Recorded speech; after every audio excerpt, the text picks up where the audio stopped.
Mon patron m'a ordonné de préparer du café pour tout le monde, ignorant totalement qu'il s'adressait aux nouveaux propriétaires de l'entreprise.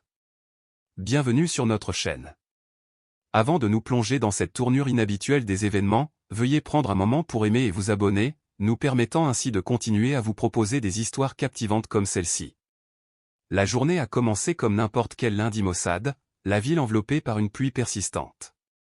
Je suis arrivé à l'entreprise ce matin-là, tenant un parapluie noir contre la pluie battante, le cœur débordant d'un mélange d'anticipation et peut-être d'une touche d'appréhension.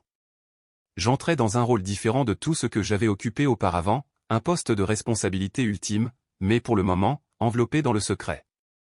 J'avais été informé que mon nom n'avait pas encore été officiellement enregistré dans le système, un retard bureaucratique qui représentait une opportunité inattendue. J'ai décidé de m'en emparer, de me faufiler inaperçu et d'observer tranquillement le fonctionnement interne de l'organisation avant d'annoncer ma véritable position. Mon objectif principal était d'acquérir une compréhension non filtrée de l'environnement de travail, des rythmes quotidiens et des dynamiques complexes qui existaient entre les employés. Plus précisément, je voulais désespérément vérifier si les rumeurs omniprésentes d'arrogance et de comportement autoritaire qui s'accrochaient à mon futur patron étaient effectivement vraies. Alors que je m'approchais de l'entrée principale, la réceptionniste, une femme aux yeux gentils et à l'attitude professionnelle, m'a poliment intercepté et m'a proposé son aide.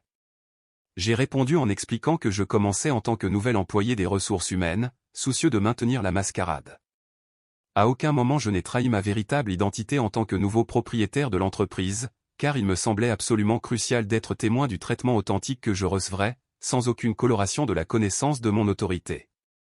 Le hall d'entrée était un espace spacieux, les murs de verre permettant à la lumière grise du matin de filtrer, créant un contraste saisissant avec les œuvres d'art vibrantes de l'entreprise. L'air bourdonnait d'une énergie nerveuse, un courant sous-jacent constant de pas précipités se mêlant aux sonneries insistantes des téléphones qui semblaient ne jamais cesser de clamer. Choisissant de bouger délibérément, je déambulais calmement dans les couloirs, saluant timidement les employés qui jetaient des regards curieux dans ma direction. Mon rythme était mesuré, mes observations pointues. Puis, comme invoqué par mes pensées, mon patron, sujet de tant d'histoires murmurées et de mise en garde, s'est brusquement matérialisé devant moi.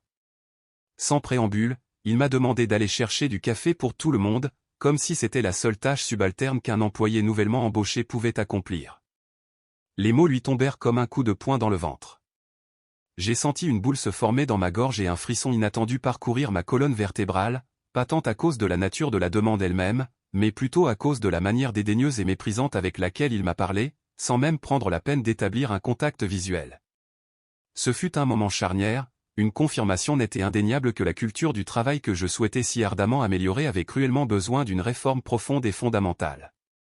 Malgré la vague d'indignation qui menaçait de m'envahir, je me forçais à sourire, à exprimer une expression de soumission et à demander combien de personnes j'allais servir. Ma fierté me criait d'affirmer immédiatement mon autorité, de l'informer, sans équivoque, que j'étais en fait son supérieur. Cependant, au prix d'immenses efforts, j'ai réussi à garder mon sang-froid, me rappelant que je devais bien comprendre l'étendue de son comportement. Je voulais voir jusqu'où il irait dans cette mascarade. Alors que je me dirigeais vers la cuisine exiguë et quelque peu négligée du bureau, je ne pouvais m'empêcher d'entendre les murmures et les chuchotements feutrés qui me suivaient.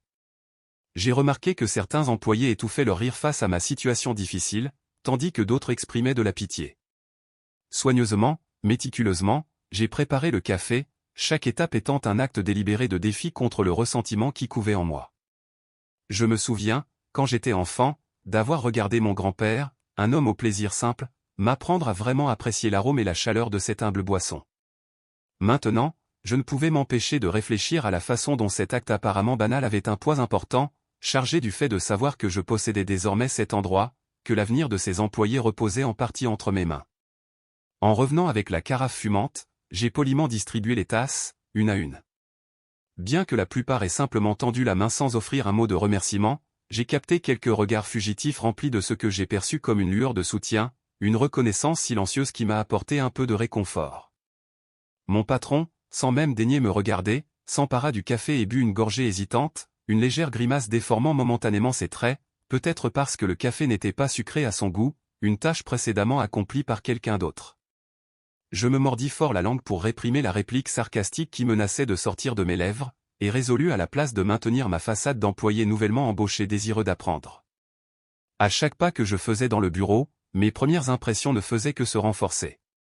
J'ai observé des bureaux en désordre remplis de travaux inachevés, des employés stressés et surmenés et une atmosphère chargée de tensions palpables, tout cela confirmant la réputation profondément négative dont on m'avait prévenu.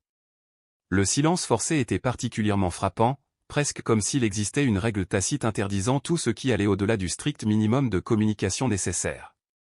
J'ai réalisé que transformer cette entreprise en un environnement plus positif et plus productif nécessiterait des changements importants, et que je devrais sans aucun doute affronter et gérer plus d'un ego gonflé en cours de route. Quelques collègues, prudemment et avec des sourires hésitants, s'approchent de moi pour me souhaiter la bienvenue, parlant à voix basse, comme s'ils craignaient d'être entendus et réprimandés par le regard toujours attentif du patron. Ils ont offert des conseils de survie non sollicités, ne contredisez jamais votre supérieur, arrivez toujours tôt et évitez la moindre erreur. J'avais l'impression de marcher sur du verre fragile, constamment sur le point de briser cette paix fragile. J'ai résisté à l'envie de partager mes projets ou de révéler ma véritable position, sachant qu'il était crucial de voir jusqu'où mon patron pousserait son comportement abusif, convaincu que je n'avais aucun pouvoir. Après quelques heures, il m'a convoqué à son bureau, apparemment pour m'enquérir de ma première journée, mais son ton était plus accusateur que sincère. Mes yeux ont scanné le somptueux mobilier de son bureau, un contraste saisissant avec les cabines exiguës et mal éclairées où travaillait la majorité des employés. Je me demandais de combien d'avantages personnels il bénéficiait alors que ses employés luttaient sous le poids d'une pression constante. Il m'a regardé avec une lueur hautaine dans les yeux, soulignant ses attentes en matière de ponctualité et de résultats exceptionnels, me faisant clairement comprendre qu'il ne tolérerait pas la moindre erreur. Les histoires que j'avais entendues d'employés licenciés sans préavis pour des délits insignifiants résonnaient dans mon esprit, renforçant ma conviction que ce schéma de peur et d'intimidation profondément enraciné devait être brisé immédiatement. J'ai retenu l'envie irrésistible de le remettre immédiatement à sa place, d'exposer ma véritable identité et de récupérer mon autorité légitime. Au lieu de cela, j'ai simplement hoché la tête en signe d'acquiescement, m'engageant à répondre à toutes ses attentes. Cependant, ma fierté a été vivement attisée lorsque j'ai considéré l'injustice inhérente au fait d'être traité comme un simple stagiaire alors qu'en réalité, j'étais en fin de compte responsable de chaque décision commerciale au sein de l'entreprise. J'ai quitté ces fonctions avec la ferme conviction que cette première journée constituerait un tournant décisif pour l'avenir de l'entreprise. Je ne pouvais pas encore révéler mon identité, mais j'étais déjà en train d'élaborer un plan pour frapper au moment idéal, avec un impact maximum. Malgré cela, un léger pincement de remords me rongeait. Je n'aimais pas particulièrement la tromperie, mais je comprenais que le succès de ma stratégie dépendait du maintien de ce secret soigneusement construit. Je suis rentré chez moi ce soir-là avec un mélange complexe d'émotions, attendant avec impatience le jour où je pourrais libérer tout le monde de cet environnement oppressant et affirmer mon autorité légitime. J'ai pensé à ma famille et à la façon dont j'avais hérité de l'entreprise après le décès prématuré de mon père, un homme qui croyait au respect, à la coopération et à la valeur inhérente de chaque employé. J'ai décidé d'honorer sa mémoire et de protéger l'héritage qu'il m'avait confié. Cette nuit-là, le sommeil s'est avéré insaisissable, mon esprit s'emballant avec les possibilités, élaborant des stratégies pour transformer la culture de l'entreprise et, surtout, planifiant méticuleusement le moyen le plus efficace pour enfin remettre mon patron autoritaire à sa place. Je rêvais de couloirs lumineux et accueillants, d'employés souriants et engagés et d'un environnement où chacun se sentait valorisé et respecté. Je me suis réveillé le lendemain matin avec un puissant mélange d'excitation et de nervosité, pleinement préparé à affronter le deuxième jour en tant que nouvel employé apparemment impuissant, continuant à rassembler des informations cruciales et à affiner mon plan.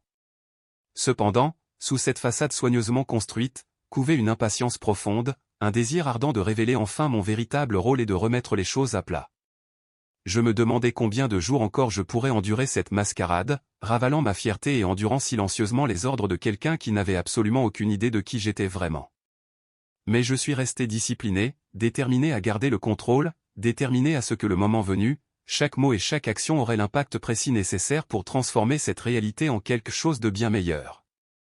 Le lendemain, je suis arrivé encore plus tôt que d'habitude, dans l'espoir de pouvoir observer la routine du bureau sans être dérangé, avant que l'agitation chaotique de la journée de travail ne commence.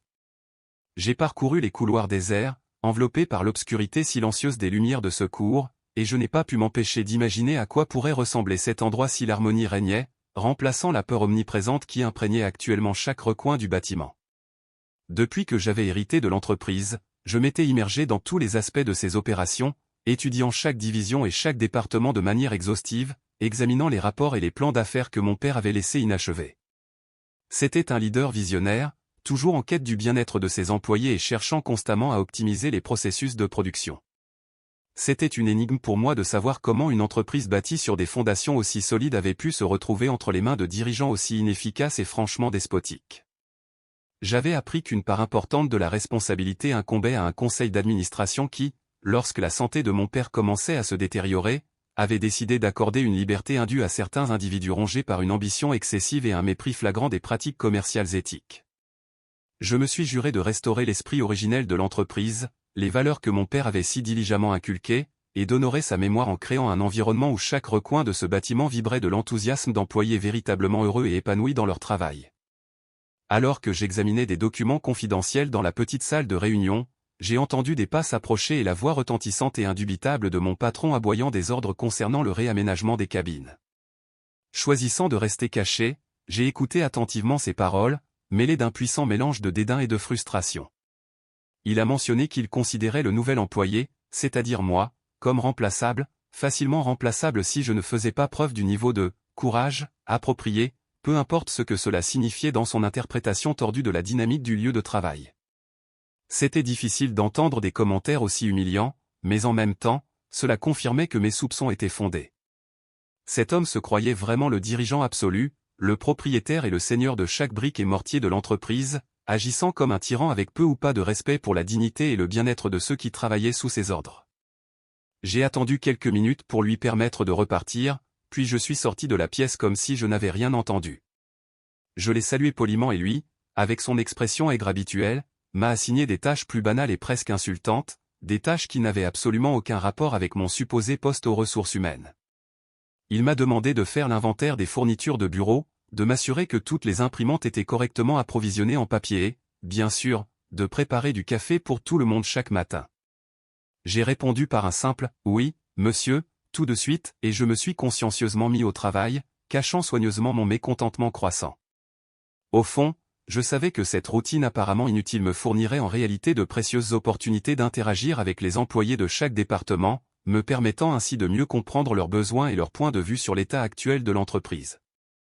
S'il y a une leçon inestimable que mon père m'a transmise, c'est que la ressource la plus précieuse de toute organisation, ce sont ses collaborateurs. Ainsi, pendant que je réapprovisionnais assidûment en papier dans les imprimantes, j'ai engagé une conversation avec l'une des secrétaires, qui m'a confié qu'elle n'avait jamais été témoin d'un taux de rotation de personnel aussi élevé dans aucune des autres entreprises où elle avait travaillé. Elle m'a raconté qu'au cours des 3 derniers mois seulement, plus de 10 personnes avaient démissionné, soit lassées des mauvais traitements constants, soit licenciées sans préavis pour des raisons insignifiantes et souvent fabriquées de toutes pièces. Ces informations n'ont fait que renforcer ma conviction qu'il était absolument essentiel de réformer la culture de l'entreprise de fond en comble, en s'attaquant aux causes profondes du problème. J'ai également réussi à discuter avec un groupe de jeunes employés récemment arrivés dans l'entreprise. Ils étaient sans aucun doute talentueux et possédaient un véritable désir de grandir et d'avancer dans leur carrière, mais ils vivaient dans la peur constante que la moindre erreur ne déclenche la colère explosive du patron, entraînant leur licenciement brutal et sans cérémonie.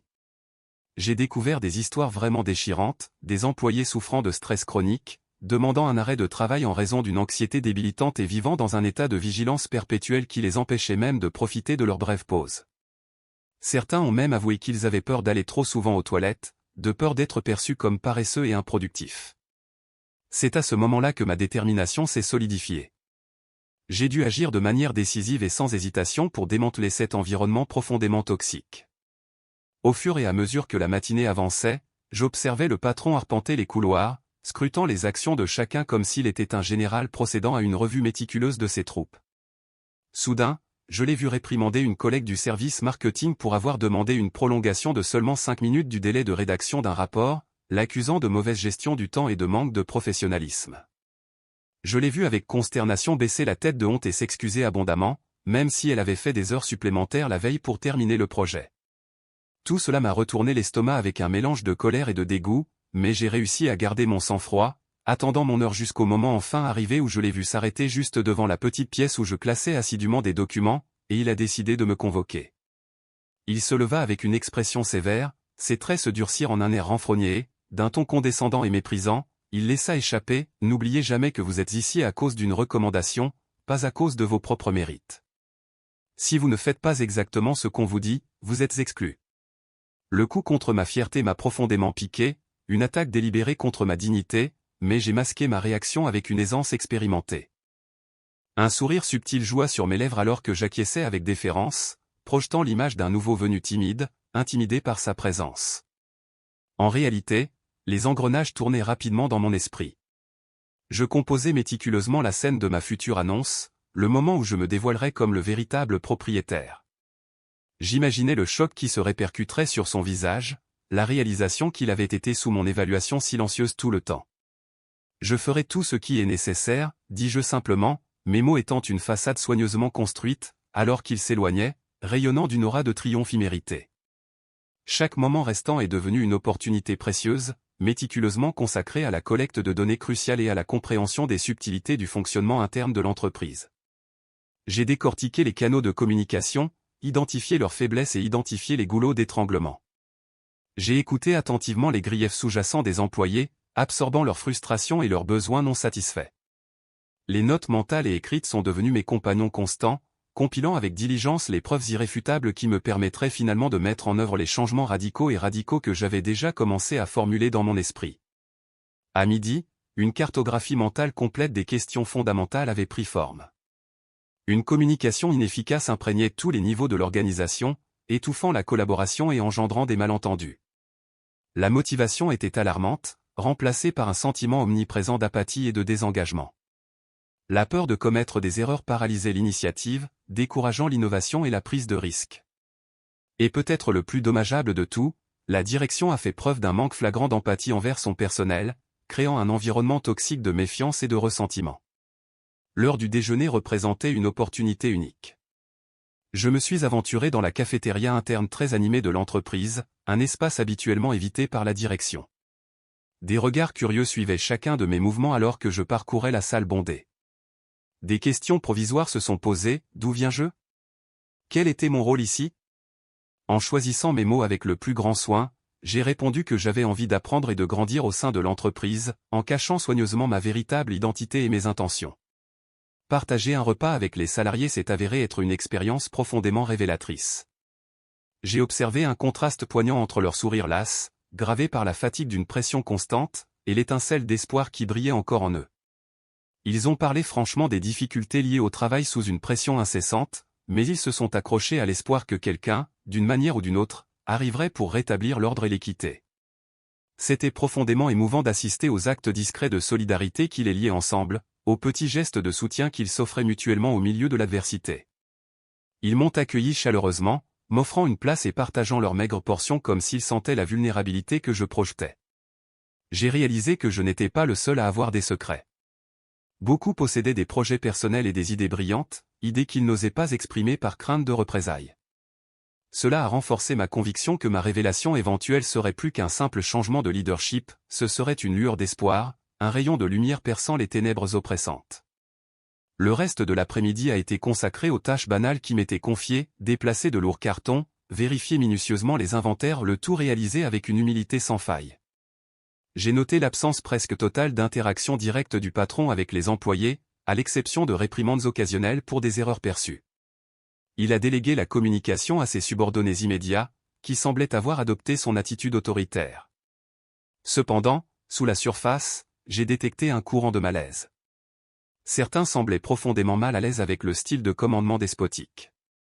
Ils se conformaient simplement à la culture dominante, poussés par la peur de perdre leurs moyens de subsistance. Dans des moments privés avec ces chefs de service, j'ai senti leur malaise lorsqu'ils donnaient des ordres qu'ils considéraient clairement comme injustes, voire humiliants. Il est devenu de plus en plus évident qu'il y avait des individus au sein de l'organisation qui étaient prêts à accepter un nouveau leadership, à condition que cela leur offre un environnement sûr et favorable dans lequel s'exprimer librement. Cette nuit-là, de retour dans la solitude de ma maison, j'ai méticuleusement révisé les observations de la journée.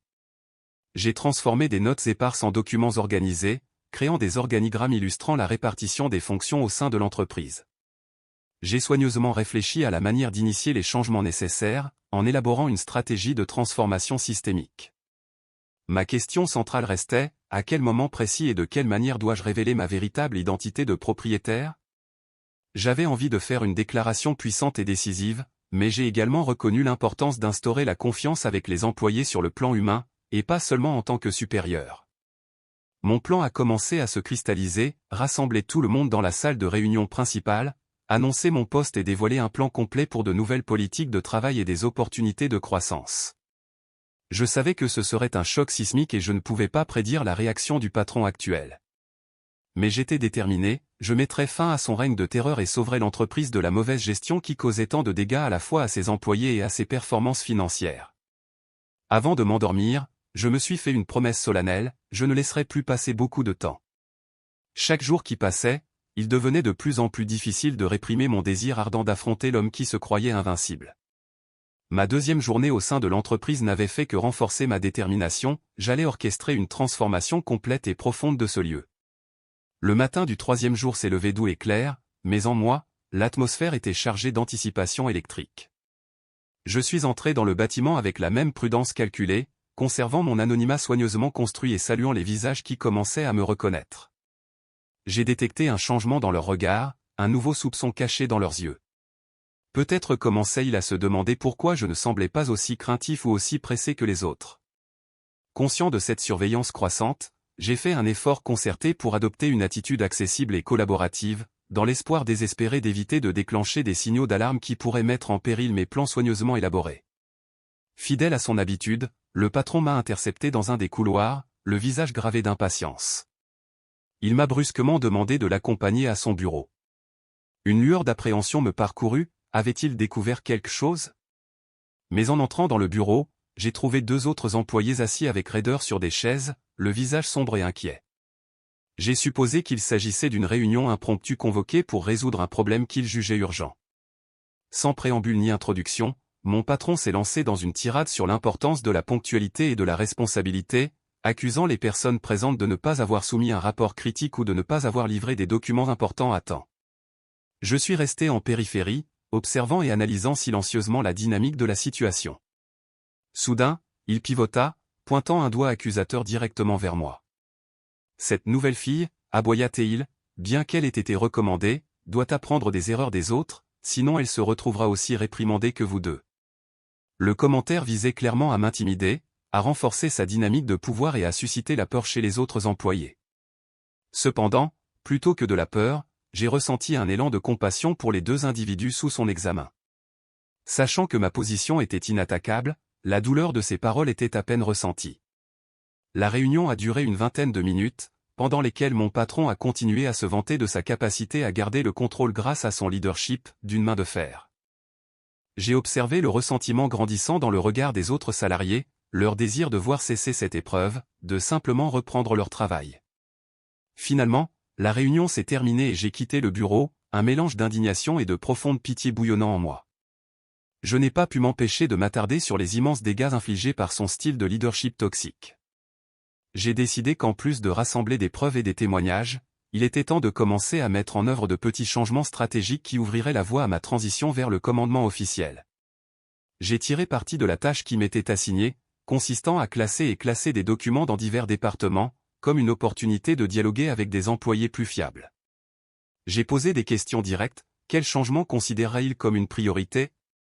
Quels obstacles les empêchaient de réaliser leur plein potentiel? Quelles idées ont-ils eues pour améliorer leur productivité sans sacrifier leur bien-être mental? Leurs réponses furent comme une révélation, une explosion d'idées éclaircissantes. Ils ont évoqué le besoin pressant de programmes de formation complets, de salles de repos décentes et confortables et d'une plus grande flexibilité dans leurs horaires pour mieux concilier vie personnelle et vie professionnelle. Certains ont même proposé un système de reconnaissance mensuelle pour récompenser les employés faisant preuve d'une collaboration et d'une efficacité exceptionnelle, une initiative qui pourrait grandement remonter le moral de l'ensemble. J'ai soigneusement documenté chaque suggestion, mon enthousiasme grandissant à l'idée de mettre en œuvre ces améliorations dans un avenir proche. Vers le milieu de la matinée, s'est produite une rencontre qui m'a profondément marqué. J'ai croisé la route d'une femme de ménage que je n'avais jamais vue auparavant. Elle s'appelait Flore et son visage portait des marques d'épuisement, mais une douce douceur persistait dans ses yeux. Je me suis arrêté pour la saluer et elle, avec une pointe de timidité, m'a confié que ce n'était que son deuxième jour de travail. Elle a expliqué avoir ressenti une pression immense, car son prédécesseur avait été licencié pour ne pas avoir maintenu une propreté impeccable dans un couloir en cours de rénovation. Une vague d'empathie m'a submergé, la pauvre femme semblait naviguer dans un champ de mines, terrifiée à l'idée que le moindre grain de poussière ou la moindre tache puisse entraîner une réprimande ou pire. Pendant que Flore parlait, mon patron s'est matérialisé soudainement, exigeant de savoir pourquoi je perdais mon temps à discuter au lieu de faire le ménage. Je me suis retenu de lui faire face à ce moment-là, mais mon sang s'est glacé lorsque j'ai été témoin de l'air de pure panique qui a traversé le visage de Flore, comme si elle avait été surprise en train de commettre un crime odieux. Je me suis simplement excusé, je l'ai remercié pour son travail acharné et je lui ai assuré que nous reparlerions plus tard. C'est à ce moment-là que j'ai réalisé que la situation était encore plus désastreuse que ce que j'avais imaginé au départ. Non seulement les employés se sentaient sous pression et démoralisés, mais ils vivaient activement dans la peur, constamment inquiets d'être surpris en train de s'engager dans le moindre moment de répit ou de conversation. Cette prise de conscience a alimenté ma détermination à agir de manière décisive et rapide. J'ai accompli mes tâches matinales, puis j'ai cherché refuge dans les toilettes pour un moment de répit, essayant désespérément de retrouver mon calme. J'ai réfléchi au pouvoir insidieux que cet homme exerçait sur l'environnement et à mon impératif de mettre fin à sa tyrannie. Lorsque l'heure du déjeuner est arrivée, au lieu de rejoindre les employés à la cafétéria, j'ai cherché du réconfort dans un parc voisin. J'avais besoin de me vider la tête, de bien réfléchir à mes prochaines étapes et d'éviter de prendre une décision impulsive qui pourrait tout mettre en péril. J'ai eu l'idée de me confier progressivement à un groupe sélectionné d'employés clés, créant ainsi un réseau de confiance et de soutien. Cependant, je craignais que l'information ne fuite avant l'annonce officielle et que mon patron, avec son tempérament instable, puisse potentiellement créer le chaos, voire saboter l'entreprise. En fin de compte, j'ai décidé de conserver mon anonymat, au moins jusqu'à ce que j'aie solidifié ma stratégie et assuré ma position. De retour dans l'entreprise avec une énergie renouvelée, je me suis consacré à la recherche des indicateurs de performance financière et de productivité de l'entreprise sur l'intranet de l'entreprise. Les informations que j'ai découvertes n'ont fait qu'accroître mes inquiétudes. Malgré l'apparence de contrôle et les fanfaronnades constantes du patron, l'entreprise perdait manifestement du terrain sur le marché. Les ventes stagnaient et plusieurs projets critiques avaient été reportés sine die, comme si la motivation et l'innovation s'étaient simplement évaporées. En outre, j'ai découvert un mécontentement généralisé parmi les principaux clients, qui se plaignaient de la lenteur du service, d'une mauvaise communication et d'une baisse générale de la qualité du service. Tout cela a renforcé ma conviction que ma tâche serait un défi, mais cela a également renforcé le besoin urgent d'un changement de direction, un changement essentiel à la survie de l'entreprise. Alors que la journée touchait à sa fin, mon patron m'a convoqué à son bureau via le téléphone interne. Il m'a accueilli d'un geste impatient et a jeté un épais dossier sur son bureau, exigeant que j'analyse les documents qu'il contenait et que j'en remette un résumé complet le lendemain. Même si le rôle qui m'était assigné, en théorie, n'englobait pas ce genre de responsabilité, j'ai compris qu'il testait probablement mes capacités, ou qu'il essayait peut-être simplement de me submerger. Malgré la charge de travail supplémentaire et la perturbation de mes plans initiaux, j'ai décidé d'accepter le défi. Ce rapport supplémentaire, ai-je pensé, représentait une opportunité inestimable d'avoir un aperçu plus approfondi des mouvements financiers récents de l'entreprise et des subtilités de sa situation actuelle. Alors que je me tournais pour quitter le bureau de mon patron, une vague glaciale de surveillance m'a submergé. L'un de ses subordonnés, un personnage que j'avais fini par reconnaître comme un courtisan, a croisé mon regard avec un amusement non dissimulé.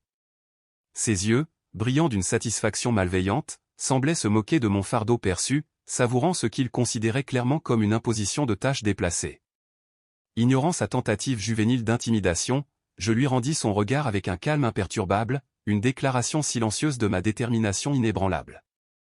Dans cet échange, j'ai réaffirmé mon engagement, une promesse murmurée uniquement à moi-même, que la dynamique de ce déséquilibre de pouvoir subirait bientôt une transformation radicale. Ce soir-là, le poids des événements de la journée m'a suivi jusqu'à chez moi. Je me suis retrouvé attiré vers mon bureau, où j'ai commencé à décortiquer méthodiquement chaque page du dossier qu'il m'avait si négligemment remis.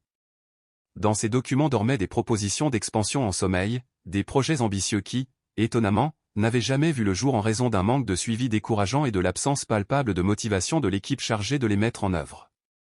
J'ai reconnu le potentiel inexploité qui couvait au sein de l'entreprise, un vaste réservoir de possibilités tragiquement gaspillées par l'ineptie de sa direction actuelle.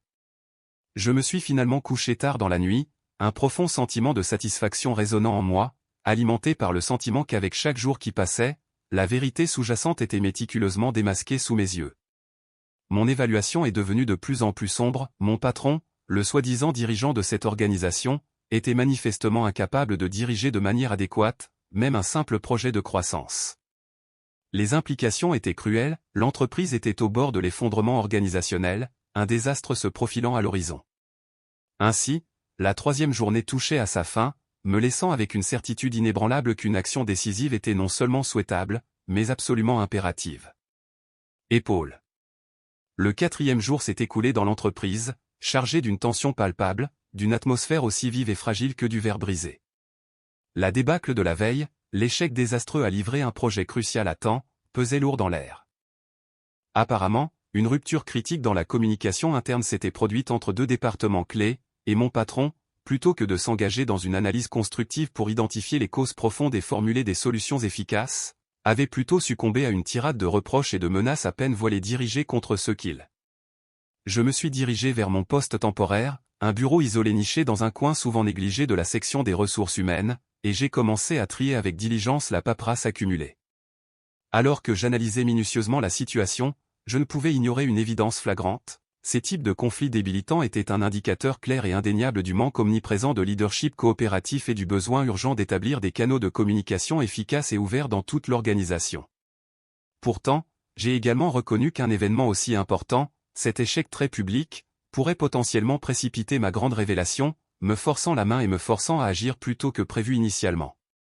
Cependant, la voie de la prudence, la partie de moi qui incitait à une planification méthodique et à une préparation méticuleuse, m'a conseillé de rester calme et d'observer un peu plus longtemps, de peur de négliger par inadvertance des détails critiques qui pourraient s'avérer inestimables à long terme.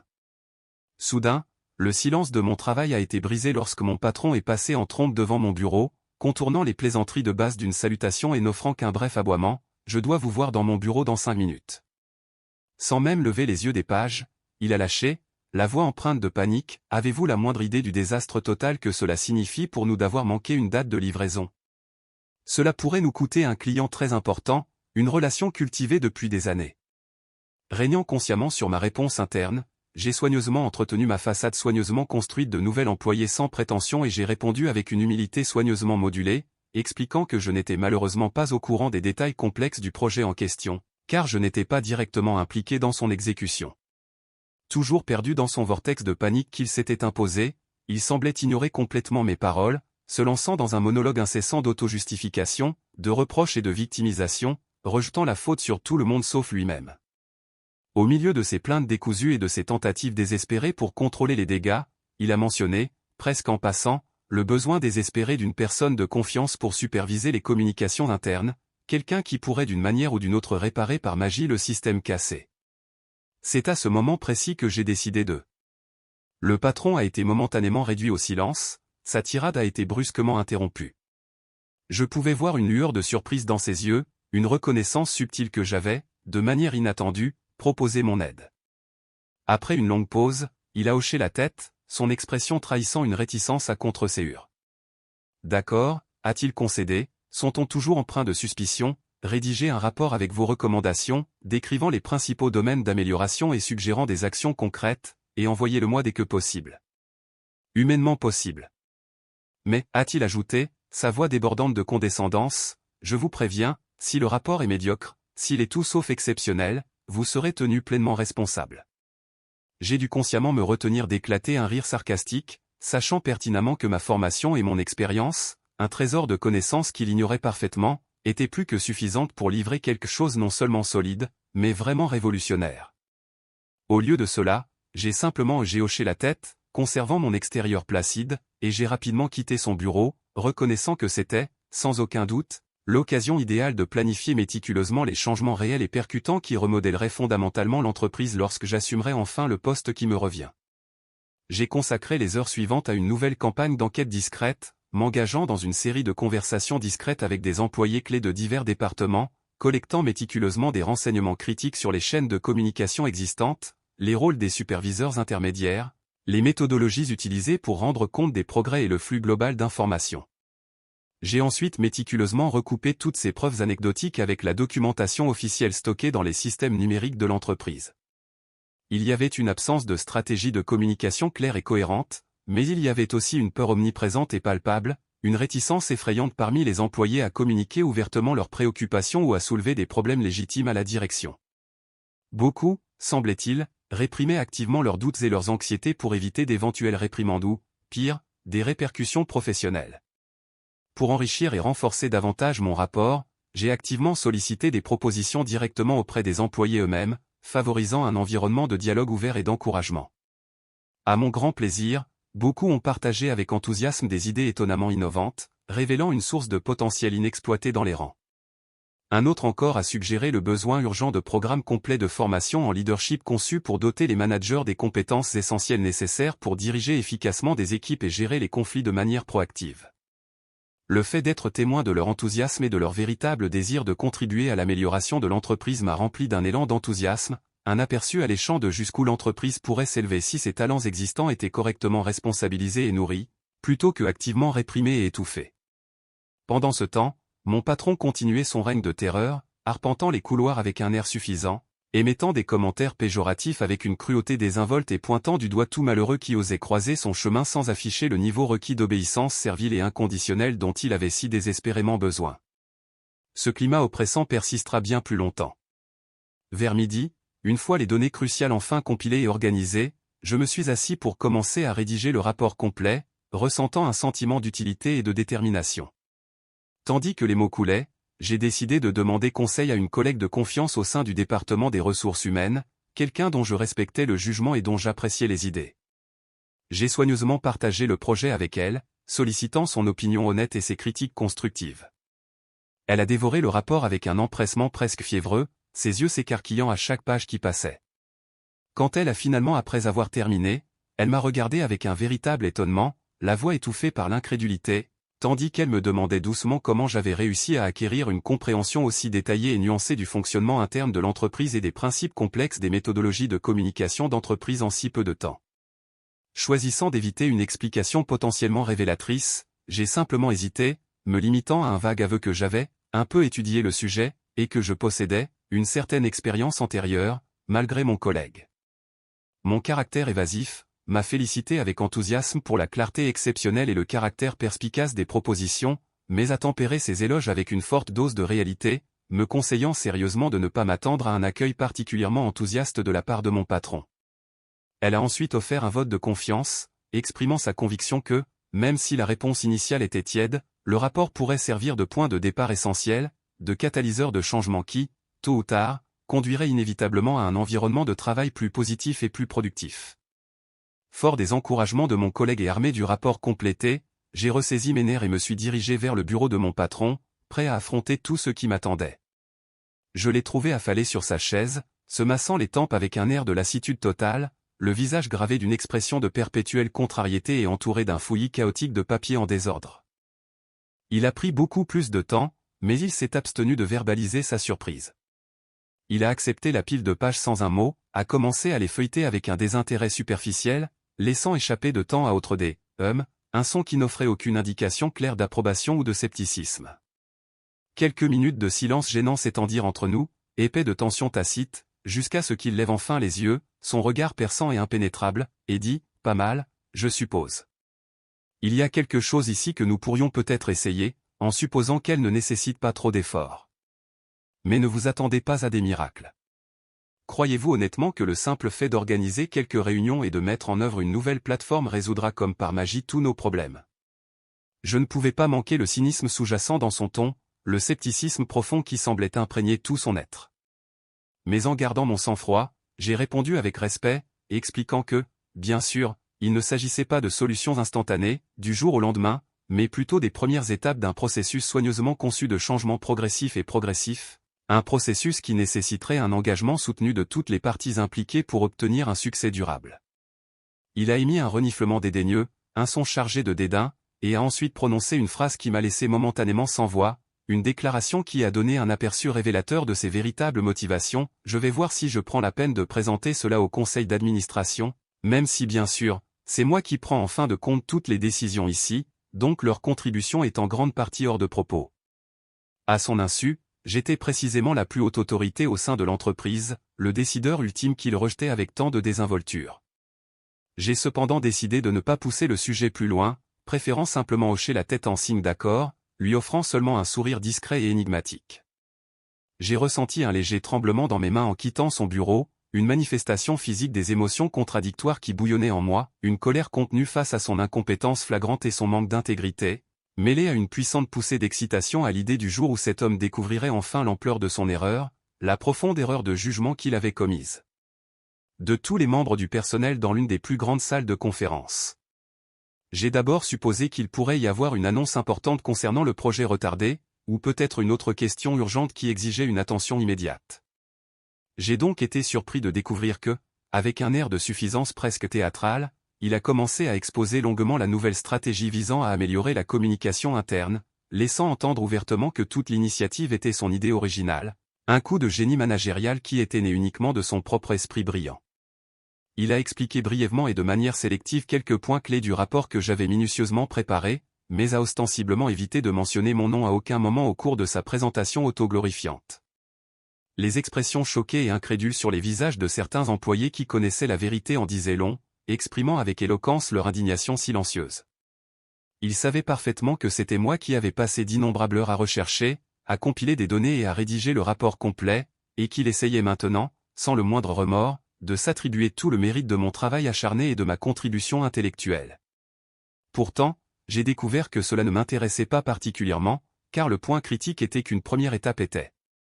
À la fin de son discours, le patron, dans une dernière démonstration de suffisance, a déclaré « Cette proposition sera soigneusement évaluée par le conseil d'administration lors de la prochaine réunion prévue, et je déciderai ensuite de l'exécuter ou non, en fonction de mon propre jugement d'expert. » Ferme, accroché à mon plan soigneusement élaboré, convaincu que le bon moment se présenterait assez tôt et que, quand il se présenterait enfin, personne d'autre ne pourrait voler ma paternité ou saper mes intentions sincères de réforme radicale.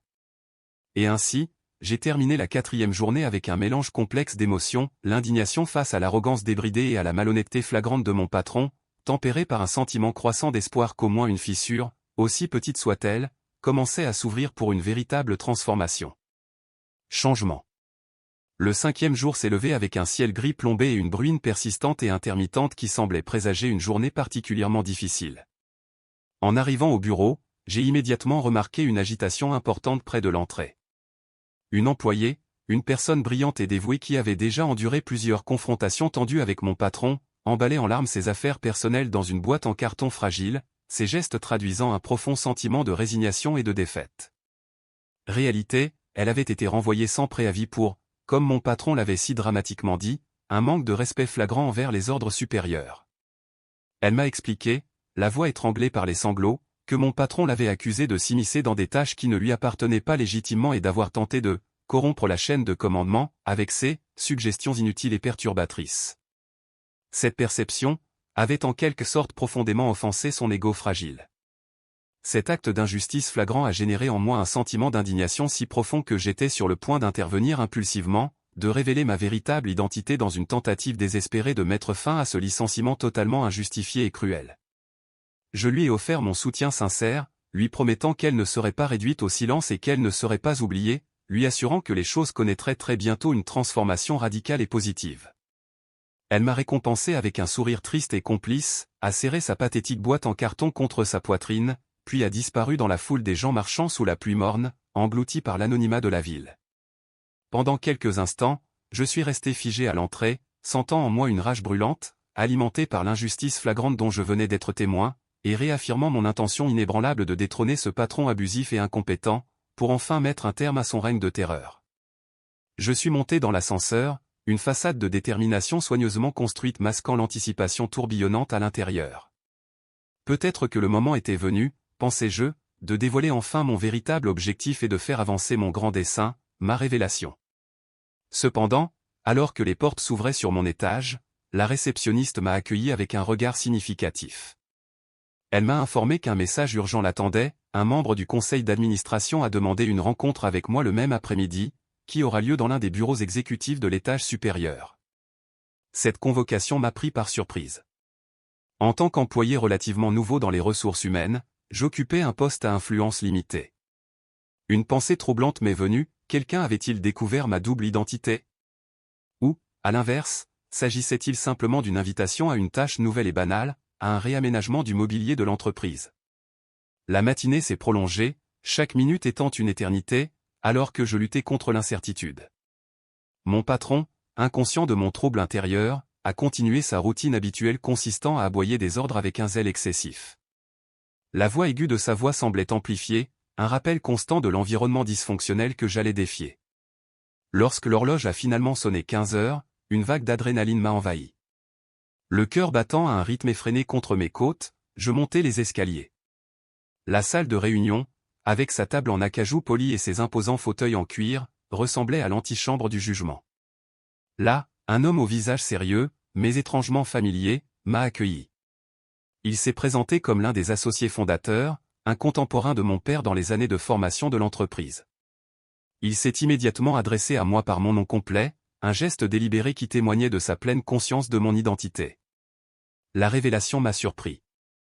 Il m'a invité à ma soirée, d'un ton calme et mesuré, il a révélé qu'il comprenait ma stratégie ou mon infiltration, ma tentative d'appréhender les réalités de l'entreprise à partir de la base. Il a ensuite expliqué qu'il avait été un fervent partisan de la motion de mon père visant à léguer l'entreprise à ses descendants, une décision qui avait manifestement provoqué des frictions au sein du conseil d'administration. Il a avoué sa désapprobation des méthodes brutales du patron actuel, déplorant que pendant la maladie de mon père, il ait été impuissant à empêcher la prise de pouvoir qui s'était produite. Il a ensuite livré une évaluation sans détour, l'entreprise avait cruellement besoin d'un changement de direction, et il était prêt à m'offrir tout son soutien lorsque j'ai choisi de prendre ma décision. Le soulagement m'envahit, le poids écrasant de l'isolement momentanément levé. Pourtant, le malaise persistait. Mes actions n'étaient plus aussi secrètes que je l'avais cru. Je lui ai demandé prudemment s'il pensait que le moment était venu pour une annonce aussi dramatique. Il a soupiré, un son chargé d'années de bataille d'entreprise, et a répondu que le conseil d'administration devait se réunir dans quelques jours pour évaluer les récents et lamentables résultats financiers. Il a suggéré que cela pourrait être le moment idéal pour révéler ma véritable position. La clé, a-t-il souligné, était de me présenter un plan complet et convaincant pour remettre l'entreprise sur la bonne voie, anticipant ainsi toute réaction de mon patron. J'ai écouté attentivement, absorbant sa sagesse et ses idées stratégiques. Il avait raison. Je l'ai remercié pour son soutien indéfectible, lui assurant que je me consacrerais à l'élaboration d'un plan définitif, en tirant parti des précieuses informations que j'avais diligemment collectées. J'ai quitté la salle de conférence les nerfs à vif, mais soutenu par un sentiment renouvelé de détermination et de confiance. J'ai résolu de conserver ma façade de « nouvel employé » jusqu'au jour de la réunion, en continuant à recueillir des renseignements et, surtout, à surprendre mon patron au moment où il s'y attendait le moins. Malgré tout, un instinct tenace m'a conseillé de faire preuve de prudence. Les individus ne manqueraient pas pour s'attirer les faveurs du patron en révélant mes intentions. Cet après-midi-là, j'ai eu du mal à projeter un air de normalité, même si je ne pouvais pas me débarrasser du sentiment d'être observé, que certains de mes collègues soupçonnaient que j'étais plus qu'un nouveau visage. Le reste de la journée s'est déroulé sans incident majeur, à l'exception de l'atmosphère omniprésente de découragement résultant du licenciement brutal d'un collègue le matin. Des murmures de frustration résonnaient dans le bureau, l'air rempli de mécontentement. Alors que je me préparais à partir, j'ai rencontré la femme de ménage que j'avais rencontrée quelques jours auparavant. Elle m'a confié, la voix empreinte d'anxiété, qu'elle craignait d'être la prochaine sur le bio, renvoyée sans motif. Elle semblait encouragée par ma volonté d'écouter et je la rassurais en lui promettant que si elle continuait à accomplir ses tâches avec diligence, les choses s'amélioreraient bientôt. Elle me regardait avec un mélange d'espoir et de scepticisme, se demandant peut-être quel pouvoir je possédais pour opérer un tel changement. Elle a néanmoins exprimé sa gratitude. Je suis reparti avec une détermination renouvelée à empêcher tout nouveau licenciement injuste. Ce soir-là, de retour dans le sanctuaire de ma maison, je me suis plongé dans la tâche d'affiner la stratégie finale que je présenterai au conseil d'administration. J'ai décidé d'exposer non seulement les problèmes systémiques qui affligent la culture organisationnelle et le leadership tyrannique du patron, mais également les opportunités inexploitées qui pourraient être libérées en favorisant une communication efficace, en mettant en œuvre des programmes de motivation et en lançant des projets innovants pour revitaliser l'avantage concurrentiel de l'entreprise. J'ai étudié mes notes, consulté les rapports minutieusement détaillés de mon père et étudié les dernières tendances du marché. Au fil des heures, ma conviction grandissait, cette entreprise possédait un potentiel immense, inexploité, dilapidé sous le régime actuel. Mon plan a commencé à prendre forme. Je proposerai une restructuration globale, donnant la priorité au bien-être des employés, offrant des opportunités de développement professionnel et optimisant les processus grâce à l'intégration stratégique de la technologie. De plus, j'envisageais l'établissement d'un nouveau code de valeurs, dont le respect et la collaboration seraient les pierres angulaires. Enfin, je plaiderais en faveur d'un système de feedback et de récompense juste et transparent, favorisant l'innovation à tous les niveaux de l'organisation. Je savais que c'était une entreprise ambitieuse, mais j'étais également certain qu'avec le soutien approprié, je pourrais en faire une réalité. J'ai imaginé l'expression du visage de mon patron alors que sa dictature d'entreprise s'effondrait devant mes arguments et mes revendications légitimes. Un sourire apparut sur mes lèvres à la pensée de son expression stupéfaite, et je me jurai que chaque instant de patience calculée en vaudrait la peine. J'ai passé une grande partie de la nuit à peaufiner méticuleusement les détails de ma présentation, anticipant les questions et objections potentielles des membres du conseil d'administration. J'ai compris que tout le monde ne serait pas de mon côté, mais j'espérais que le poids des preuves ou les résultats financiers lamentables, le mécontentement généralisé et le témoignage brutal d'un leadership autoritaire influenceraient la majorité. J'avais l'impression d'atteindre un tournant critique dans ma vie. Je n'avais jamais assumé une responsabilité aussi profonde et pourtant, je n'avais jamais ressenti un besoin aussi puissant de me battre pour quelque chose en quoi je croyais. Alors que l'horloge approchait de minuit, je me suis arrêté, j'ai pris une profonde inspiration et j'ai examiné mon travail. J'avais une ébauche solide de ma présentation et une conviction inébranlable que je ferais tout ce qui est en mon pouvoir pour sauver l'entreprise du bord de l'effondrement. Le 5e jour s'est terminé, me laissant avec un mélange complexe d'anxiété et d'espoir. Je savais que dans les jours à venir, le sort d'innombrables personnes qui, sans le savoir, m'avaient fait confiance, serait déterminé. Le 6e jour s'est déroulé sous la forme d'un récit poignant des réalités du travail sous la direction d'un patron abusif et induisant la peur. Dès mon arrivée matinale, il était évident que la plupart des employés se rendaient au travail comme si leurs pieds étaient chaussés de chaussures de plomb, chacun portant le poids de l'incertitude et du stress accumulé sur ses épaules affaissées. La nouvelle du licenciement abusif de la veille circulait toujours, jetant un voile sur le personnel et faisant que le moral reste tragiquement bas. Moi, avec mon plan fermement ancré en tête, je sentais que je devais rester résolument ferme, même si la tension était maintenant si épaisse que n'importe qui avec un minimum de force physique pouvait la surmonter. Dès que la journée a commencé à décoller, j'ai semblé remarquer qu'une pile intimidante de dossiers personnels avait été intentionnellement laissée sur mon bureau autrement vide. J'ai compris qu'il fallait les revoir immédiatement. Ce travail particulier représentait une occasion en or non seulement de mieux connaître intimement tous les employés dévoués, leurs emplois respectifs et leurs histoires personnelles, mais il est devenu choquant de constater qu'il montrait également la grave désorganisation qui régnait librement dans notre bureau. En parcourant méticuleusement leurs profils respectifs, j'ai été frappé par le taux de rotation inconvenant du personnel et le nombre alarmant de démissions récemment déposées. Chaque document reflétait un nom, une histoire de vie et la qualité la plus convoitée pour le lieu de travail, un potentiel qui, dans la plupart des cas, est resté terriblement et injustement sous-exploité. J'ai même eu connaissance de rapports faisant état d'évaluations incomplètes ou intentionnellement manipulées, ce qui m'a ensuite amené à la conclusion inquiétante que mon patron actuel, le chef, manipulait délibérément tous ces types d'informations collectées de manière arbitraire pour justifier ses licenciements et pour intimider des personnes qu'il considérait comme une nuisance lancinante. Vers le milieu de la matinée, alors que j'étais profondément absorbé par la lecture attentive d'un des nombreux dossiers, j'ai entendu des voix très énergiques résonner dans le couloir. Un employé, que je pouvais entendre de manière audible, se livrait à une dispute tendue avec l'un des superviseurs et semblait élever de plus en plus la voix, affirmant maintenant qu'il était faussement accusé d'avoir commis une erreur critique qu'il n'avait en fait jamais commise. Le supérieur, visiblement nerveux, lui a immédiatement demandé de se calmer, mais l'employé, apparemment alimenté par l'injustice, est resté ferme, affirmant en outre qu'il lui était manifestement impossible d'envoyer un rapport contenant des données incorrectes. Alors que j'étais alors saisi par l'envie soudaine d'intervenir d'urgence, le patron, avant que je puisse bouger mon corps, est apparu sur les lieux, apparemment, et assez ironiquement, à la suite d'un vent déchaîné.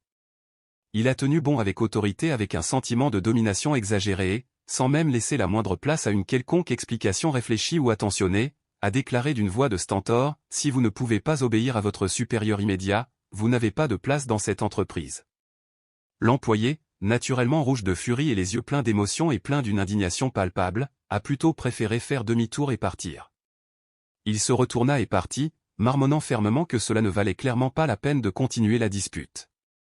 Le chef, avec un geste d'autosatisfaction indubitable et suffisant, a proclamé avec arrogance, « Ici, personne ne se rebelle sans en subir de graves conséquences. » L'ensemble de cette scène assez malheureuse m'a donné la chair de poule, tant elle m'a confirmé ce terrible régime de terreur qui consommait cruellement le moral collectif des salariés.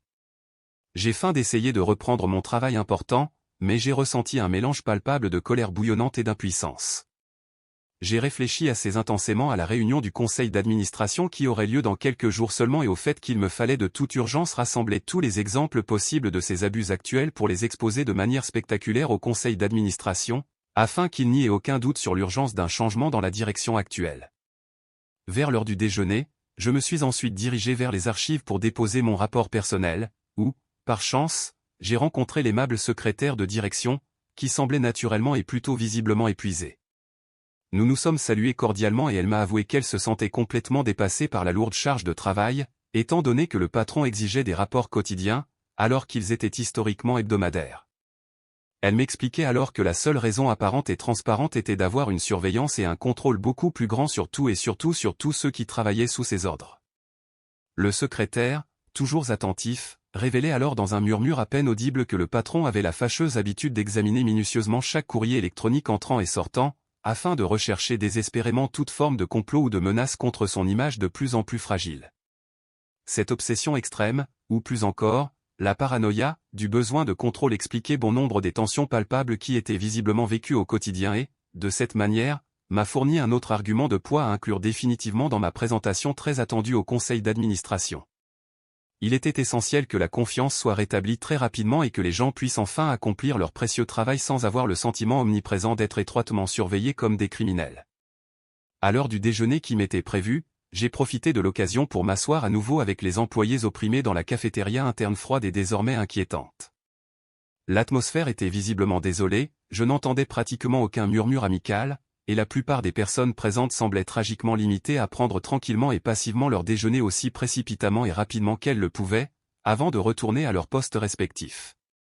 Alors qu'ils remarquaient alors ma présence plutôt inconnue, certains me regardaient de travers, et d'autres m'offraient de rapides sourires d'une certaine sorte de compassion, pensant que, en tant que nouveau, je serais peut-être incapable de résister plus longtemps au rythme oppressant et démoralisant de la vie dans ce lieu de travail. J'ai courageusement essayé d'entamer ce que je souhaitais être une conversation amicale avec un groupe restreint, en commentant chaleureusement qu'il serait sans aucun doute utile de veiller à ce que nous fassions beaucoup plus d'espace pour un échange d'idées productif et respectueux. L'un des compagnons très mécontent a alors laissé échapper un rire profondément amer et a répondu presque sardoniquement, « Avec qui puis-je échanger de précieuses idées ? Le patron ?» En quelques minutes seulement, il nous jetterait immédiatement à la rue. Il y eut un silence presque insupportable, terriblement gênant, suivi d'une vague palpable de résignation passive. C'était encore une fois une autre confirmation accablante de la réalité à quel point l'environnement de travail dans son ensemble était brisé et insensible. En début d'après-midi, je me suis mis résolument à rédiger un document préliminaire détaillé pour ma propre référence. C'était une façon pour moi de tenir un journal dans lequel je pouvais facilement enregistrer chaque incident possible, chaque abus ou niveau de stress dont j'étais témoin, tant sur le lieu de travail. J'ai pensé, après de longues délibérations, que j'utiliserai avec succès ce recueil d'exemples méticuleusement écrits lors de cette prochaine réunion du conseil d'administration, qui changera ma vie, pour illustrer efficacement comment ce leadership actuel, incontrôlé et autoritaire, étouffait véritablement une innovation précieuse et le bien-être des employés. Alors que j'écrivais avec beaucoup de soin, j'avais pris le temps de réfléchir sérieusement au poids désormais croissant de cette énorme responsabilité que cela signifiait nécessairement pour moi de prendre bientôt le véritable rein et de tenter de changer complètement et avec succès la culture d'entreprise. C'était sans aucun doute un énorme défi, mais la motivation principale et essentielle était sans aucun doute les gens que je voyais chaque jour, des gens qui regorgeaient de talents inexploités et d'un désir effréné de faire une différence dans ce monde, mais qui étaient actuellement piégés dans un environnement de travail extrêmement malsain. Vers la fin de l'après-midi, alors qu'il semblait que la journée extrêmement longue touchait déjà à sa fin, une rumeur inquiétante commença à se répandre sensiblement. Le patron, avec ses plans détaillés d'audits surprises dans différents départements, s'est mis à dénoncer ceux qui ne respectaient pas rigoureusement toutes ces obligations oppressives. Plusieurs employés ont commencé à se préparer frénétiquement, dans un état de nervosité agitée, vérifiant immédiatement chaque morceau de papier requis et essayant avec diligence de se rappeler s'ils avaient des affaires en suspens. Je me sentais moi-même un peu mal à l'aise, certes pas à cause des audits eux-mêmes, mais avant tout à cause du fait dur et accablant qu'ils cherchaient délibérément à découvrir tout type d'échec pour ensuite, à son tour, justifier encore plus, inutilement, des réprimandes humiliantes, ou encore plus radicalement, des licenciements soudains. Il essayait également clairement et visiblement de démontrer avec audace et fermeté son pouvoir incontrôlé avant que la prochaine réunion cruciale du conseil d'administration ne soit en fait réunie, ayant peut-être le sentiment intuitif et inquiétant que quelque chose se préparait actuellement contre lui. Lorsque la journée s'est finalement terminée, heureusement, j'ai quitté le bureau avec une boule géante et douloureuse dans la gorge.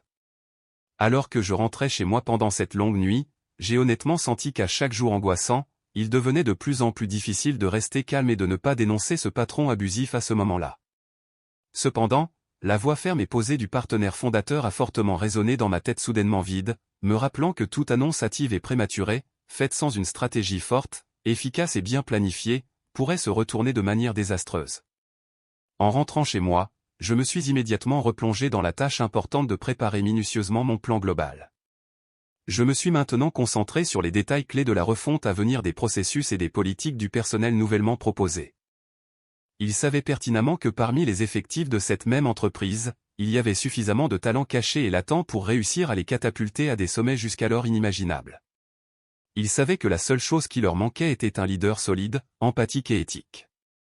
Alors que je lisais, par hasard, l'un des manuels de procédure que mon père compatissant avait créé au début de l'entreprise, je me suis retrouvé à sourire avec une humble satisfaction lorsque j'ai rapidement trouvé des mots-clés et plutôt forts qui soulignaient l'importance singulière du facteur humain dans chaque activité productive. Je me souviens alors maintenant de la voix distincte et très douce de mon gentil père, alors qu'il partageait avec moi avec amour ses rêves de toute une vie de fonder une entreprise prospère qui non seulement générerait des bénéfices substantiels, mais aurait également un impact positif sur la vie quotidienne de tous ses fidèles employés. J'ai maintenant immédiatement et puissamment ressenti un sentiment renouvelé d'engagement envers cet héritage toujours sacré et je me suis tranquillement promis, au plus profond de mon esprit, que quel que soit le coût actuel ou futur, je libérerai enfin, sans équivoque, cette grande entreprise de la tyrannie profondément enracinée de ce méchant patron et honorerai consciencieusement l'idéal chéri de ma famille adorante. C'était maintenant, avec la plus grande certitude, la fin des 6 jours fatidiques, et cela arrivait avec la certitude inébranlable que ce moment crucial du jugement approchait à grands pas, où les cartes actuelles ne seraient plus tenues sur la poitrine de quelqu'un, mais pleinement révélées pour que tous puissent l'apprécier. La 7e journée de torture dans l'entreprise a commencé avec une atmosphère palpable et suffocante de général et une nervosité accablante. La rumeur désormais confirmée sur les audits détaillés que le patron planifiait méticuleusement au plus profond de son esprit troublé, avait été officiellement confirmée et avait tristement réveillé de nombreux services qui se sont immédiatement réveillés apparemment et soudainement envahis par un torrent de papier, par des superviseurs toujours plus exigeants et une quantité écrasante de nouveaux formulaires qui, de manière maniaque, cherchaient à capturer le moindre soupçon d'erreur ou d'oubli accidentel. J'ai vite appris que la stratégie sous-jacente du patron était de démoraliser davantage et de briser complètement les travailleurs toujours loyaux et de longue date, avec l'espoir pas si caché que personne n'oserait sérieusement remettre en question son autorité très incontrôlée lorsque, inévitablement, cette prochaine réunion du conseil d'administration, sous haute pression et extrêmement importante, aurait finalement lieu. Dans le cadre de mon rôle d'infiltration assidue, j'ai pu observer en toute sécurité comment la plupart des équipes se sont surpassées pour obtenir sérieusement chaque dernier aspect dans l'ordre le plus parfait, dans un environnement de stress incessant qui frôlait presque l'hystérie collective. Dès que j'ai placé tous mes biens sur mon bureau inconfortablement dur, je me suis retrouvé précipitamment convoqué par courrier électronique interne, à une réunion extrêmement urgente, non seulement avec l'actuel chef du département des ressources humaines, mais avec le directeur général lui-même, visiblement perturbé, qui se tiendrait dans l'une des salles de réunion normalement calmes. Mon cœur cognait contre mes côtes, un battement de tambour frénétique contre la peur soudaine et glaçante que ma véritable identité ait été compromise. Malgré les troubles internes, j'ai décidé de maintenir une façade de calme à l'approche de l'inévitable confrontation. En entrant dans le bureau, l'air semblait chargé d'une tension inexprimée. J'ai immédiatement remarqué l'expression tendue gravée sur le visage de la directrice des ressources humaines, une femme aguerrie qui a visiblement traversé de nombreuses tempêtes au sein de l'entreprise. C'était une vétéran respectée, mais apparemment obligée de compromettre ses propres valeurs pour survivre sous le régime oppressif du patron. Lui, de son côté, m'a accueilli avec le même air arrogant auquel je m'attendais, ses yeux brillants d'une supériorité dédaigneuse. Sans préambule, il a aboyé, « Nous avons remarqué que vous vous êtes impliqué dans des questions qui ne relèvent pas de votre compétence. » Cette accusation brutale m'a envoyé une poussée d'adrénaline, un signal clair que j'étais observé, scruté. Même si j'ai masqué mon appréhension, la responsable des ressources humaines, d'une voix empreinte d'une cordialité forcée, est rapidement intervenue. Elle a expliqué qu'il souhaitait ma collaboration dans un audit complet de la documentation du personnel, apparemment pour accélérer le processus. Cette demande à peine voilée était transparente ou une manœuvre calculée pour exercer un plus grand contrôle sur mes mouvements et, simultanément, pour me charger d'une montagne de travail fastidieux que personne d'autre ne voulait entreprendre. C'était une tactique délibérée, conçue pour me tenir occupé et sous leur regard vigilant. Avec une humilité feinte, j'ai hoché la tête, leur assurant que je me conformerais à toutes les directives. Le patron, cependant, n'a pas pu s'empêcher d'ajouter son aiguillon caractéristique. « J'attends de vous que vous soyez méticuleux. Je ne tolérerai aucune erreur ou retard d'aucune sorte, » grognatait-il, son ton mêlé de menaces à peine voilées. Le défi dans sa voix était si flagrant, si délibérément provocateur, que ma main s'est instinctivement tendue vers la poche où je portais les informations d'identification qui proclamaient ma propriété. Mais je me suis retenu au dernier moment possible, me forçant à simplement répondre par un bref « oui, monsieur », avant de me retirer de la pièce, un volcan de colère réprimée bouillonnant en moi. La matinée s'est déroulée dans un tourbillon de paperasse et d'examen de dossiers, mené à un rythme frénétique, sous l'ombre omniprésente des déclarations grogneuses du patron qui résonnaient dans les couloirs, perpétuellement à la recherche d'un employé prêt à recevoir une dose d'intimidation. En parcourant la documentation, le volume considérable de dossiers obsolètes est devenu évident, révélant une négligence généralisée de la part des superviseurs dans la tenue de dossiers précis. Comme on pouvait s'y attendre, cette négligence a été commodément utilisée comme justification pour blâmer les subordonnés, tandis que le patron, toujours maître de l'évasion, se lavait les mains de toute responsabilité. À chaque page que je tournais, l'urgence d'un changement radical de cap se renforçait, confirmant ma conviction croissante qu'une refonte complète était désespérément nécessaire.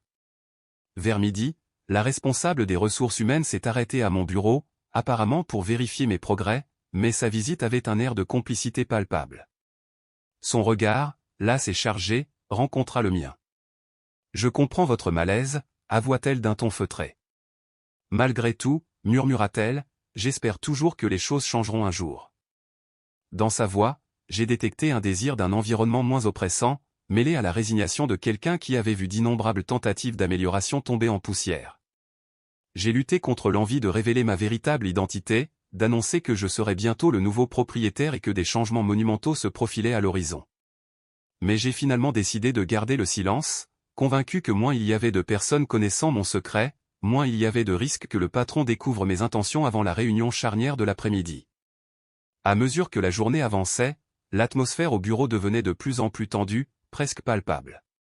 Plusieurs collègues ont été convoqués pour répondre d'infractions mineures, comme le retard d'un seul jour dans la remise d'un rapport ou l'absence d'une signature particulière sur un document. J'ai été témoin d'une série de scènes humiliantes au cours desquelles le patron, alimenté par ses propres insécurités, a proféré des menaces de sanctions sévères, laissant de nombreux employés en larmes ou frémissant d'une rage réprimée. Un incident particulièrement décourageant a impliqué un ingénieur système talentueux, qui m'a confié qu'il préparait activement sa démission, poussé au bord du gouffre par les abus incessants. Une vague de tristesse m'a submergé lorsque j'ai reconnu son immense potentiel, étouffé par l'environnement toxique. J'ai complètement compris sa décision, le bien-être mental est, après tout, inestimable. Je ne pouvais que lui offrir un vague encouragement à tenir le coup encore un peu, incapable de divulguer les détails des changements imminents. Il me regarda avec un mélange de perplexité et de curiosité, ses yeux laissant entendre que je possédais des connaissances qui restaient cachées au reste du bureau. Au milieu de ce maelstrom émotionnel, la secrétaire de direction, dans ses mouvements furtifs et discrets, m'a remis un rapport confidentiel, expliquant que le patron avait ordonné qu'il soit archivé sans examen approprié. En examinant le document, j'ai découvert un compte rendu détaillé et accablant de la situation financière réelle de l'entreprise, révélant des pertes importantes au cours des derniers trimestres. Cela contredisait fortement les déclarations optimistes que le patron faisait habituellement lors de ses réunions de couloir. Le rapport faisait également allusion au mécontentement croissant de plusieurs clients clés, qui menaçaient de rechercher d'autres fournisseurs si leur plainte croissante restait sans réponse. Ce document constituait un élément de preuve essentiel pour ma prochaine présentation au conseil d'administration, car il révélait sans équivoque la mauvaise gestion désastreuse qui affligeait actuellement l'entreprise. J'ai exprimé ma gratitude à la secrétaire pour sa confiance, en protégeant soigneusement le rapport, pleinement conscient de son potentiel explosif. La journée s'éternisait, chaque heure paraissant une éternité.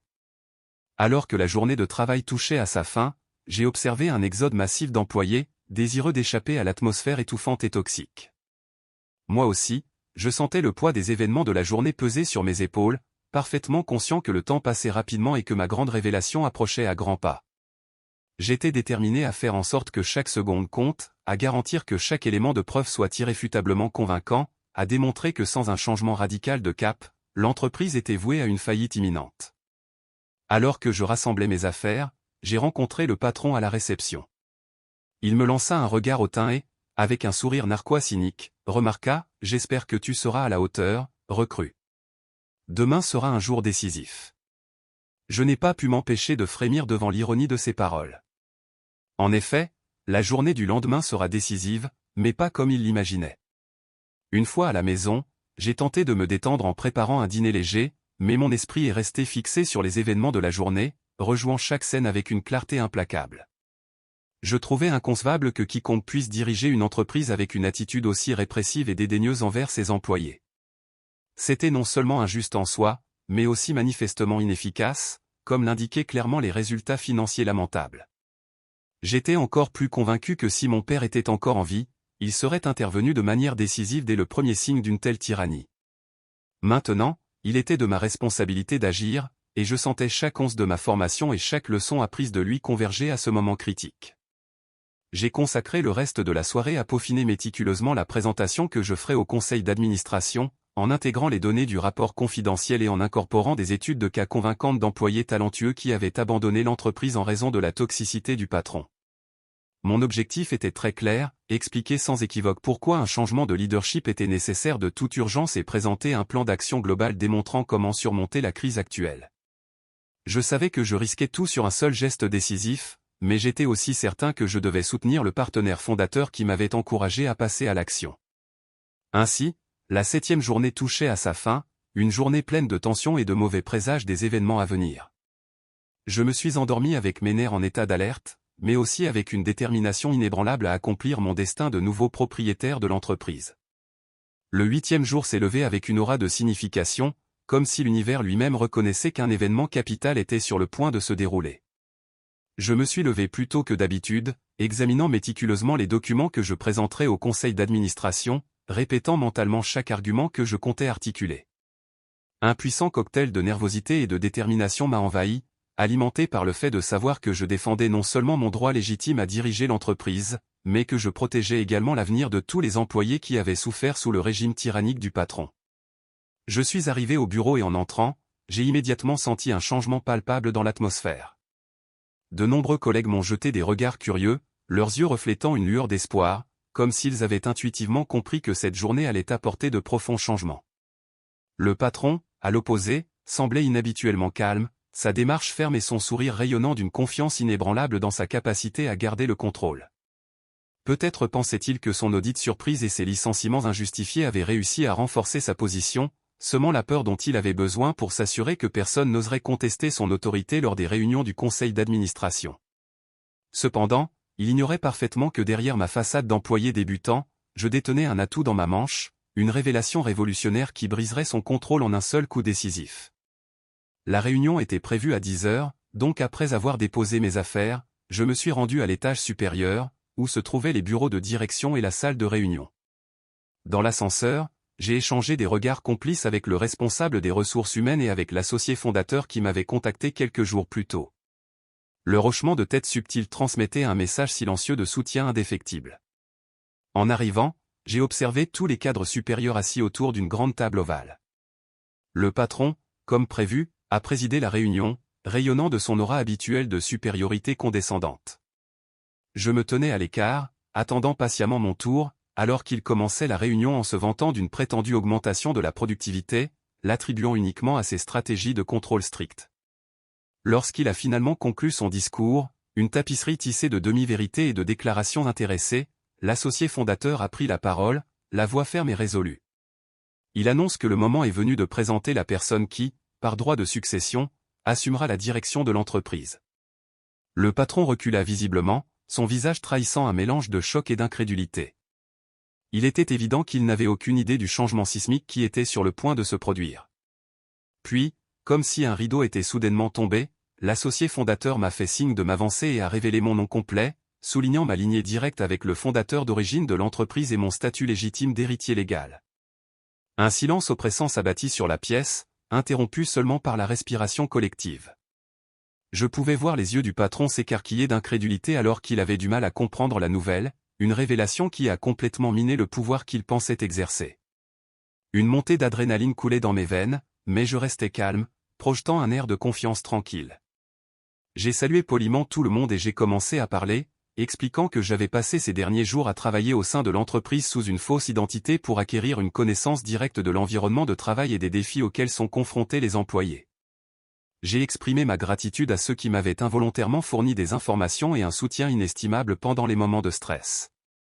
Et sans plus tarder, j'ai activé un projecteur, affichant une série de diapositives illustrant de manière graphique les récentes pertes financières de l'entreprise, l'exode alarmant des talents et les témoignages accablants qui révélaient la culture de la peur enracinée.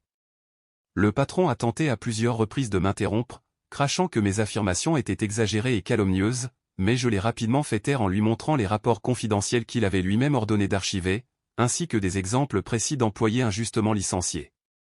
Le conseil d'administration est resté stupéfait, leur visage reflétant un mélange de choc et d'incrédulité face à la nature convaincante des preuves. J'ai ensuite présenté mon plan d'action complet, conçu pour restaurer la stabilité financière, rétablir la confiance avec les clients et, surtout, transformer la culture d'entreprise, en mettant l'accent sur la culture d'un leadership positif, d'une communication efficace et de la motivation des équipes. Le point culminant est arrivé lorsque, en ma qualité de propriétaire, j'ai proposé le retrait immédiat du patron de son poste, arguant que son style de leadership avait causé d'importantes pertes financières, porté atteinte à la réputation de la marque de l'entreprise et favorisé un environnement de travail non durable. L'associé fondateur a soutenu sans réserve ma motion, soulignant qu'il attendait depuis longtemps un changement radical pour sauver l'entreprise d'un déclin accéléré. Plusieurs managers ont exprimé leur accord, même si certains ont fait preuve d'une certaine hésitation, craignant peut-être de perdre leurs propres privilèges. Cependant, les dures réalités financières et les récits convaincants d'abus laissaient peu de marge au patron pour monter une défense crédible. C'est alors que le patron, le visage cramoisi de colère et de honte, a bondi de son siège et a frappé du poing sur la table en hurlant que tout cela n'était qu'un complot et qu'il poursuivrait l'entreprise en justice pour diffamation. Sa rage était si intense qu'il pouvait à peine articuler des phrases cohérentes, tandis que les autres managers le regardaient avec consternation. Gardant mon sang-froid, j'ai répondu calmement qu'il avait parfaitement le droit de se défendre légalement, mais que les preuves accablantes de sa mauvaise gestion parlaient d'elles-mêmes. J'ai ajouté que l'entreprise avait besoin d'un leadership responsable et humain et qu'en tant que nouveau propriétaire, je ne tolérerais plus aucune forme d'abus contre les employés. Avec un geste d'impuissance totale, il sortit en trombe de la pièce, laissant derrière lui une atmosphère de perplexité et un soulagement à peine contenu. J'ai profité de l'occasion pour remercier le conseil d'administration pour son temps et son attention, en demandant que les procédures légales de transition du commandement soient engagées immédiatement. Je leur ai assuré que j'avais déjà une équipe de confiance en place pour diriger les efforts de restructuration et que je bénéficiais du soutien de plusieurs départements désireux de collaborer pour faire avancer l'entreprise. Le partenaire fondateur a proposé un vote immédiat pour ratifier ma direction, et après une brève délibération, la motion a reçu un soutien massif. Ce fut un moment surréaliste, le point culminant de l'effort et de la patience qui avait caractérisé ces derniers jours. Une fois la réunion terminée, j'ai quitté la salle, parfaitement conscient que la bataille était loin d'être terminée. D'immenses défis se profilaient, reconstruire la confiance des employés qui avaient enduré tant de souffrances, restaurer les relations avec des clients dont les liens étaient presque rompus et, bien sûr, faire face à d'éventuelles représailles de la part du patron évincé. Cependant, une vague de profond soulagement m'a submergé, sachant que je pouvais enfin commencer à bâtir l'entreprise que mon père avait imaginée, une entreprise fondée sur le respect, l'innovation et la croissance partagée. La nouvelle s'est répandue dans le bureau comme une traînée de poudre. Certains salariés se sont approchés timidement pour me féliciter ou m'exprimer leur étonnement.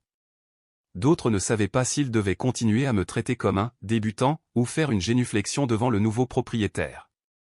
J'ai fait un effort concerté pour conserver le même comportement accessible que j'avais affiché auparavant, réitérant qu'ils étaient tous des éléments essentiels de l'avenir de l'entreprise et que ma porte serait toujours ouverte pour entendre leurs préoccupations. J'ai vu une étincelle d'espoir se rallumer dans leurs yeux, une étincelle qui a alimenté ma détermination à m'attaquer à la tâche colossale qui m'attendait. L'ancien patron, de son côté, a quitté le bâtiment sans prononcer un mot. Malgré son impolitesse antérieure, j'ai décidé de ne pas tomber à son niveau, mais plutôt de procéder par les voies légales appropriées pour finaliser son licenciement.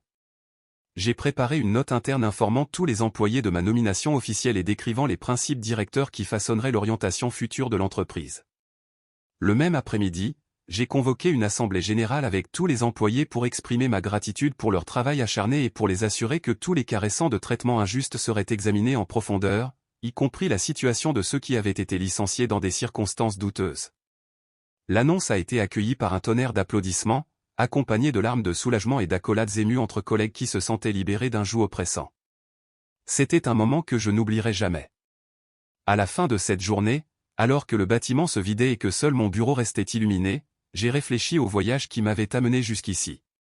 Je me souviens du premier jour, où le patron m'avait ordonné avec désinvolture de préparer du café pour tout le monde, ignorant complètement que j'étais le nouveau propriétaire. J'ai été émerveillé par l'ironie de tout cela, mais j'ai également reconnu le caractère inestimable de ma période d'observation de l'intérieur, faisant l'expérience de l'entreprise comme d'une équipe. Grâce à cette expérience, je possédais désormais une compréhension claire des domaines spécifiques que je devais aborder pour transformer l'entreprise. J'ai regardé par la fenêtre le soleil couchant, rempli de la certitude qu'un nouveau chapitre commençait, non seulement pour moi, mais pour toutes les personnes qui composaient l'entreprise. J'ai ressenti un immense sentiment de gratitude et de responsabilité, un désir d'honorer l'héritage de mon père et, par-dessus tout, de bâtir un avenir meilleur pour tous. Ainsi, la 8e journée s'est terminée, marquant l'aube d'une nouvelle ère, une ère de changement positif et de chute définitive du patron qui n'a jamais su à qui il ordonnait réellement de préparer le café. Si vous avez trouvé cette histoire inspirante, laissez un commentaire et partagez-la afin que davantage de personnes puissent découvrir le pouvoir de croire en elles-mêmes et en les autres. Merci de vous joindre à nous, et à la prochaine fois.